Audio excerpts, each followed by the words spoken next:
Pro tip number 2, be your child's best advocate. And some of this sort of links to what I was talking about in the last video about not having information and doing what you can to find that information. To some degree, finding that information is advocating for your child.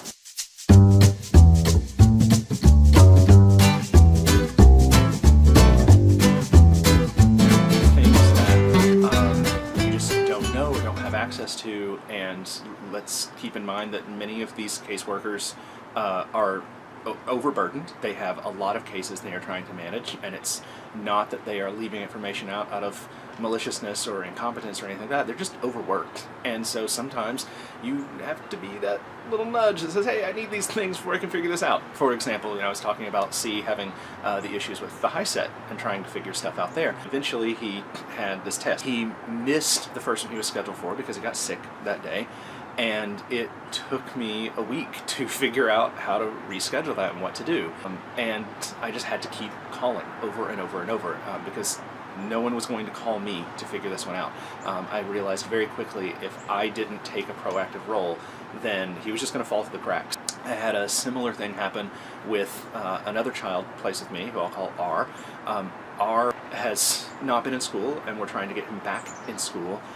I'm waiting to hear, what do we do next? What happens next? And I'm trying not to be too pushy, but by Wednesday I finally realized, no, I need to be a little bit pushy. And so I started asking much more pointed questions. Things like, so when are we supposed to get him in school? What do I need to do to make that happen? What can I do to make that happen? And some of it is I'm waiting on certain kinds of paperwork, and so I can't do anything until that paperwork comes through. But being that kind of persistent reminder to other people to make sure that things happen, you have to be your child's best advocate. I think a related piece of being your child's best advocate is helping them learn how to advocate for themselves. So when we were trying to figure out the high set stuff for C, for a couple of days I was very busy with work, and I didn't have a lot of open windows to be able to call and track people down. But of course, what's he doing all day? He's at home with nothing to do but watch movies. So I said, hey, you can do some of this. And so I left him the phone numbers that he needed and said, start calling and see what you can figure out. It wasn't totally perfect because he kind of missed the art of leaving a voicemail. But nonetheless, it got him moving towards that direction and showing him, here are ways you can advocate for yourself and the things that you need, because there might not always be someone like me there to be able to do that for you. Another example with him was we had a class that we were trying to get him to, and transportation was a bit challenging because it was on the other end of the city.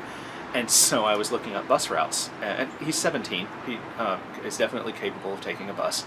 But he was very nervous about it because he'd never taken a bus before. And so part of what I had to do was, reassure him, like, it's very easy, here's how you do it, point out the stops. I gave him bus fare, told him how to go about doing this, to try to help him learn, here's how you navigate public transit, here's how you do things to be able to get yourself around, when need be. And he figured it out. He made it work.